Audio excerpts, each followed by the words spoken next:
Ladies and gentlemen. Inequity between male and female athletes is the result not of inherent biological differences between the sexes, but of biases in how they are treated in sports. That's nuts. And it sure ain't scientific, and it's in Scientific American. And that's why the Democrats lost the election. It's true.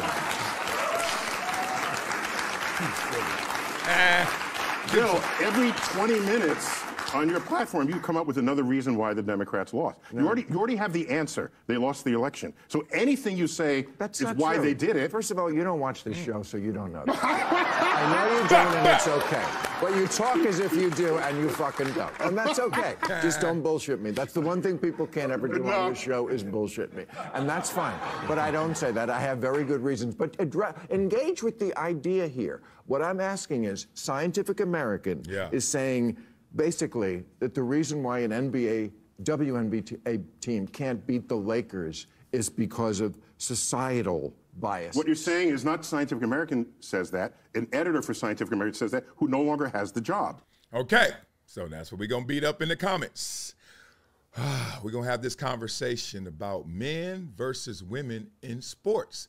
Just imagine a world where they competed openly, all y'all, okay? Y'all got problems with age, got a problem with gender, got a problem with weight.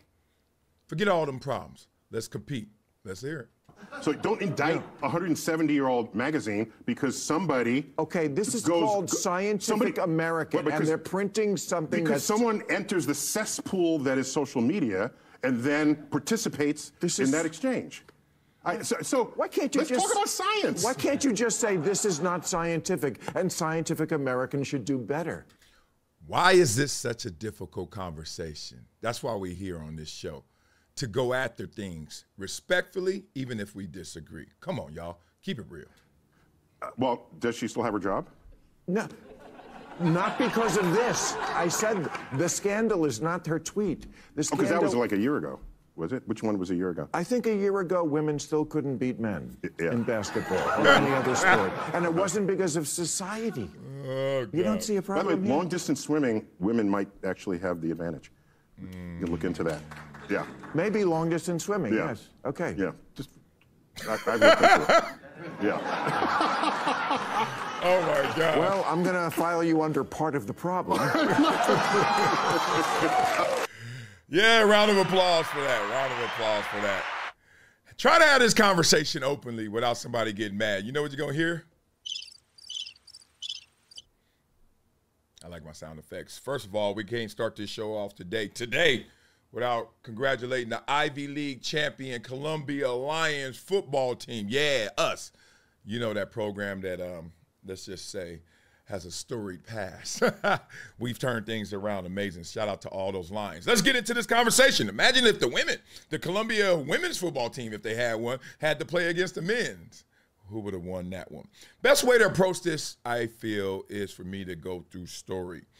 I think we learn a lot through our stories. As we say, we impress with our success, but we impact with our scars. Let me talk about it, because I have some scars that I went through. My childhood, I had two older sisters. One I was raised with on the daily, my sister, OG Henny Loke Tiki. Immediately, I learned about my sister. She had one of the best personalities I've ever seen. Still to this day. She's just funny. She lights up a room. She got them jokes. My sister also wasn't athletic. Like, she had the talent. She didn't want to be an athlete. She just wanted to actually be a social person. Not even a socialite. She wasn't trying to go out and kick it. She just loved people, right? Good student, not great. So I was checking those boxes of like really great student, you know, all these societies and academic decathlon and athlete. I was checking all of the boxes that mama would want to say, I'm proud of my baby. And my sister actually was the one I was most proud of in the family. It was weird. Like, I was like, she the one, because she was a great person. I was just doing great things. And I looked up to my sister. And my sister used to challenge me. She had more belief in me than I had in myself. She actually encouraged me, dared me to be more courageous and show my talents. Meanwhile, she was just loving people and loving life. And then my sister, around 12, 13, I started to get a little older, try to flex, and my sister quickly showed me the territorial lines in our house. This is my radio. We shared the same bedroom. Crazy. We had a 1 3/4 bedroom. We didn't even have 2 bedrooms. We had 1 3/4. It was 3 walls, and the 4th wall was just open. It really was like a den. And we used it as a bedroom for my sister and I. And we had this little like straw thing that you would roll up and down. I don't think they do that no more. Like beads, we tried beads, but it was too noisy. My mama said, "Stop making all that noise. I hear y'all." So then it turned into like this little drape thing. That's how I grew up.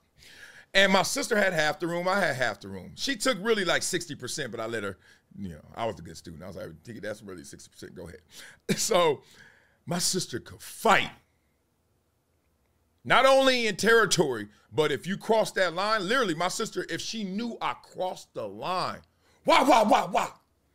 And can't lie to you, my sister's 1 year, 11 months, and 1 day older than me. 1. I couldn't beat her up. I ain't try to beat her up because that was my sister, so I always had the governor on. But let me just tell you, if I took the governor off, I still couldn't beat up my sister. Soon as I'll be like, "What?" And I was like, "What you talking about?" She pushed me. I was like, "Damn," she pushed me. So then I'll be like, "What?" And I'll push her back. But my push didn't affect her like her push affected me. Just pop. And I try to wrestle her. Nothing. My sister was whipping my ass. And then there was this one day. This is years and years upon it. My sister beat up dudes. My sister sent a dude to the hospital for me over the tetherball. I was like, "What, Tiki? It's okay. He could beat me in tetherball. Okay, he could get the next one." He cut me in line and stuff. He was trying to punk me. 6th grader, right? Big dude. Probably 6 feet in the 6th grade. Just beat me up, punking me all day. I'm taking it too. I don't care. I'm just trying to get home, homie. My sister said, "He did what?" Walked up to him. Wop. He ducked down. He's trying to swing. He got her back. She just gnawed him. Hospital. Suspended. That's just one of the several incidents people know about my sister. Putting them hands on people for me. But it was this one day, things changed. My sister did the same old, "What you do? You play on my radio? What you do? Wow. You ate my Doritos." I was Cheetos. "You ate my Doritos." Wow. And I hit the wall. And this time, Simba was Mufasa. Grabbed her, turned her, put her on the wall, and picked her up on the wall. And football bones were starting to kick in. It was as simple as puberty. Changed the game for me. Voice got a little deeper. I could start doing this with my chest, hold a little pencil in there, etc. I put my sister on that wall. Why I bring that story up? That story was the moment I realized, oh, thank you. I got a shot. I got a chance to not only beat my sister, defend myself against my sister, but to defend myself against women athletes. Y'all know I ran track. Y'all know I won the nationals in the 400 and track national record setting relay. We did. Do you know that on my same track team, the same year that I accomplished all of that, that there were girls who were my age on my same team that I could not beat racing? I take y'all way back. If y'all know track, y'all gonna know this name, youth track especially, Angela Roth. Woo. I think she ran a 54, maybe even a 52. I think it was a 54 at like 13. You don't know who that is? Watch the Olympics now. Somebody's still running a 54. They ain't in the front, but they still running a 54. This girl was insane. Sonoa Griffin, Sonoma, I can name them. Kamara Mayberry, I can name them. And Andrea Burnside, I can name them. Danette Garrett, I can name them. Girls that were 10, 11, 12, 13. And we were the dudes. LA Jets track team set records. And I will look up every practice and coach be like, today we're going to race the girls. And I would just cry one thug tear on the inside because I knew damn well it was one thing to lose to my homeboys. It was another thing to lose to some girls. And we used to race them and they used to beat us. And then one day, that didn't happen anymore. Puberty, as we know what happens biologically to men and women. So it was a simple reality check for me that made this conversation very easy to have like this, because I recognize that I've been on both sides. Oh, yeah. And right now, I see it happening in my own house. I have 3 daughters, 1 son. My son is 9. My daughters are 25, 5, and 4. Don't ask. Wait a minute, 25 and 9? What kind of gap? What y'all do? Y'all freeze eggs? What y'all? Don't ask. Nah. My 9-year-old boy is an athlete. He can just run. He's big and he can run. That's an athlete when you're 9. My 5-year-old is sick. Her gap, 4 years between my son, is not a 4-year athletic gap. That's just a 4-year age gap. She's closer to him athletically, and she's a girl. Because girls get there fast. You know, you've seen that. You've seen the pictures. Look at the 2nd grade picture. It's about 4 girls over there looking like 6 feet. It's like, that, what the little boys are doing? Right? This conversation is simple if you realize the effects biologically of puberty. And let's take it to the professional level, because I've had conversations, candid conversations. I'm not the one to say sources or out them or anything like that. I'm just going to tell you, because these people don't want to be looked at in this light, whatever reason. I've had candid conversations with women, professional athletes that are women, whether it was soccer. I can remember the soccer, 2 conversations, 4 conversations with women basketball players. And you know, when you sipping and tripping and talking your stuff and West Side ripping, you're like, so could you play in the NBA? Could you play in the MLS? Could you play in the Premier League? Could you play against the men? And they are quicker before the question is fully asked. Hell no. Hell no. And I'm like, damn, why you say so fast? Why you say so fast? Because we practice against them. I'm like, oh, so you already know for real, huh? This ain't no hypothetical. This is real. She's like, God, boy, shut up, Wiley. Are you kidding me? What is it? I know women that play in the women's tackle football league, and I know women that play in the women's flag professional football league. And I will say the women's professional flag football league, you squint and you see a couple of them, you're like, you could play in the men's professional football league. You think that because you take away the physicality of it. But let's be real. NFL, could there be one woman that stepped on the field and did anything? I know what you're going to say, kicker. I'm with you. Punter. I'm with you. Now, let's talk about that 11 on 11. I'm talking about that first, second, and third down. I'm talking about goal line. I don't know a professional woman that has ever admitted that and said yes and really believed that. And if they really believe that, okay, lie detector test. Oh, you can pass that? Okay. Really believe that? Let's play this. Gun to head, Martian coming at you. Gun to head. What you gonna say? I don't even think it's a slight. You know why I don't think it's a slight? Ask me if I can have a baby. And in the scheme of things, in perspective, what is more important? Balling out of control, being a football player, playing 10 years in the league, go Wiley, or giving life? Man, the people don't understand. Play the cards you dealt. Stop asking for a shuffle all the time. Just play them. Stop saying, oh, why you give me this card? I can't get 21 with a 3. Stop playing. If you really want to talk equality, you really want to talk about it on the level playing field, the level is, it's not level, but it evens out. That's how I look at it. That's how the game goes. I want to hear y'all beat up the stories of when you, as a woman, were dominating men and vice versa, when they came back to get you. And vice versa. I want to hear the fellas talk about the times them girls were putting hands on them, times them women were just, don't let me get started about my mama and daddy dynamic. My mama was 6'1", 250. I got to college. I wasn't bigger than my mama. My coach told me, he said, damn, Wiley, we came to LA and recruited the wrong Wiley. We should have recruited your mama. Your mama a linebacker. I was like, I know. My mama big, could move. Godly. My mom used to show my daddy, ain't no punks around here either. I seen that growing up. You ain't coming. My mama used to look at my daddy. eyeball to eyeball. My daddy's 6'3", but he 180. He a receiver going against a linebacker. Let's just say he didn't want to go across the middle. I was like, mama, go put some hands on you, daddy. Woo, especially if she had that Conchaca vodka in her. Boy, you better shut your trap.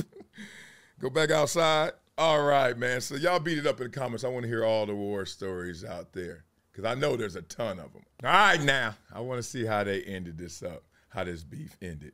Science matters. Of course it does. But sometimes you don't sound that way. That's what worries me. Well, actually, you're the guy. You're the guy who doesn't understand why the NBA team can't beat the Lakers. So I don't know. You're supposed to be.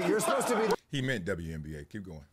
You're supposed to be the scientist, and you couldn't even admit that. But and as far as medicine goes, I could talk to you this about all day. But again, we do have a party to get to.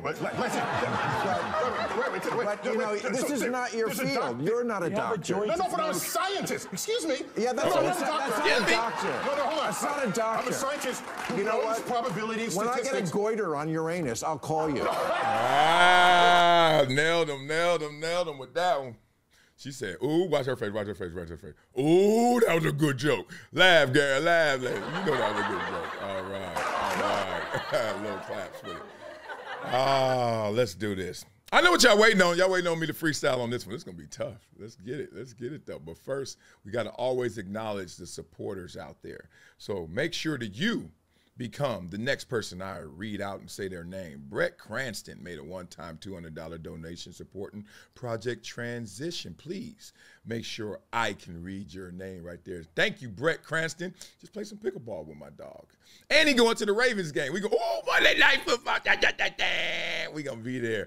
And if I read your name as a giver every month to our foundation or nonprofit, you will receive this book of Never Shut Up. Yes, I just hook up people. I'm going to do it regardless, right?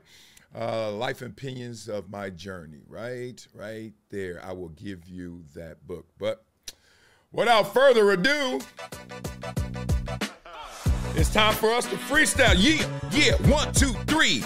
It's a freestyle by me, M.E.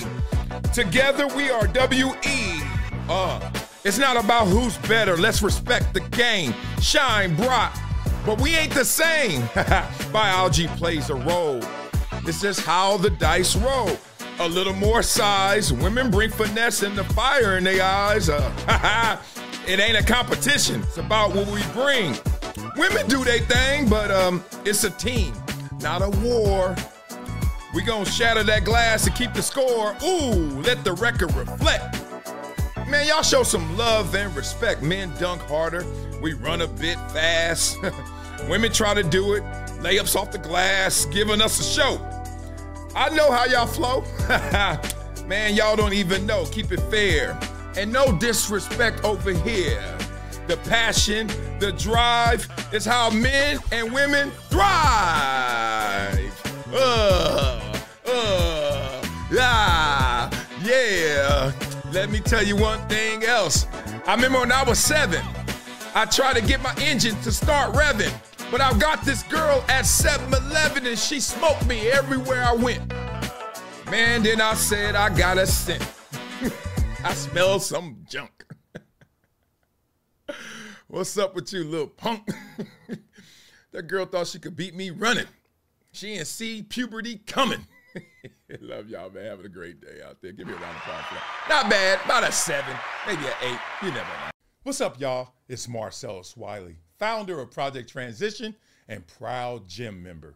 I'm excited to share with you an opportunity that will support our kids on their mission to making their dreams a reality. At Project Transition, we believe that real change comes from consistent action and support. That's why we invite you to join our powerful gym membership program that is making a difference every single day.